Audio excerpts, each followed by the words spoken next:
പ്രിയപ്പെട്ട കൂട്ടുകാരെ, നമ്മുടെ വാപ്പയും ഉമ്മയും പാവങ്ങളാണ്. അവരെ ഒരിക്കലും വേദനിപ്പിക്കരുത്. മുത്തുനബി പറഞ്ഞല്ലോ, ഒന്നാമതും രണ്ടാമതും മൂന്നാമതും നിന്റെ പൊന്നുമ്മയാണ് നിനക്ക് പ്രിയപ്പെട്ടത്. ആ ഉമ്മാനെ നീ വേദനിപ്പിക്കലേ മോനെ.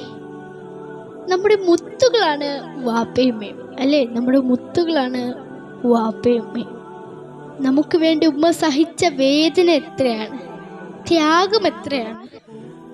മൂർച്ചയുള്ള കത്തി കൊണ്ട് ശരീരം മുറിച്ച് ഓരോ ഞരമ്പുകളും വലിച്ചെടുക്കുമ്പോൾ എത്ര വേദനയാണോ, അതിൻ്റെ 1000 ഇരട്ടി വേദന സഹിച്ചാണ് പൊന്നുമ്മ നമ്മളെ പ്രസവിച്ചത്. കഷ്ടവും മൂത്രവും കോരി നമ്മളെ വളർത്തിയ പൊന്നുമ്മ. ആ ഉമ്മാനെ നീ വേദനിപ്പിക്കല്ലേ മോനെ. പകൽ മുഴുവൻ ജോലി ചെയ്ത് ക്ഷീണിച്ച് തളർന്ന് രാത്രി ഉറങ്ങാനായി കിടക്കുമ്പോൾ, പാതിരാത്രി നീ കരയുമ്പോൾ നിന്നെ സ്നേഹത്തോടെ കോരിയെടുത്ത് അമ്മിഞ്ഞു തരുന്ന പൊന്നുമ്മ. ഭിത്തിയിലോ കട്ടിലിൻ്റെ കാലിലോ ചാരിയിരുന്ന് ആ പാവത്തിൻ്റെ കണ്ണടഞ്ഞു പോകുന്നുണ്ടാവും. അപ്പോഴും ആ ചുണ്ടിൽ നിന്നെ ഉറക്കാനായുള്ള താരാട്ടുപാട്ടുണ്ടാക്കും. ഉറങ്ങാതെ നമ്മൾ ഉറക്കാൻ താരാട്ടുപാടിയ പൊന്നുമ്മ. ആ ഉമ്മാന്റെ മുഖത്തേക്ക് നീ ദേഷ്യത്തോട് നോക്കല്ലേ കൂട്ടുകാരെ. തർക്കുത്തരം പറയല്ലേ കൂട്ടുകാരെ. ഉമ്മയൊന്ന് വഴക്ക് പറഞ്ഞാൽ വാതിൽ വലിച്ചടയ്ക്കല്ലേ, പാത്രം വലിച്ചെറിയല്ലേ. പ്രിയപ്പെട്ടവരെ, നമ്മുടെ വാപ്പ പാവങ്ങളാണ്. അവർക്ക് സ്നേഹം പ്രകടിപ്പിക്കേണ്ടത് എങ്ങനെയാണെന്ന് അറിയില്ല. പക്ഷേ അവരുടെ നെഞ്ചിനുള്ളിൽ നിങ്ങളോടുള്ള സ്നേഹക്കടലാണ്.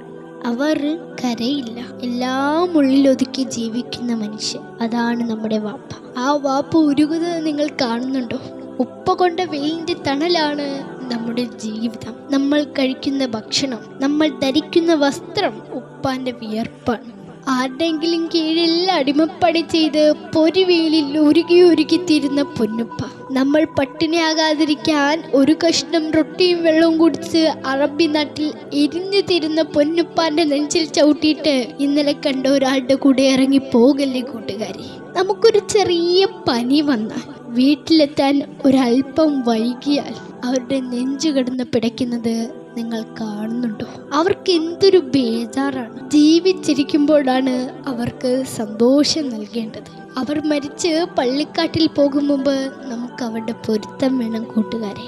നിങ്ങൾ അവരോട് വല്ല തെറ്റുകളും ചെയ്തിട്ടുണ്ടെങ്കിൽ അതൊക്കെ മനസ്സിൽ ഓർത്ത് അവരെ കൊണ്ട് പൊരുത്തപ്പെടിച്ചതിന് ശേഷം ഇൻഷാ അല്ലാഹ് നമുക്ക് ഇവിടെ നിന്ന് പിരിയാം.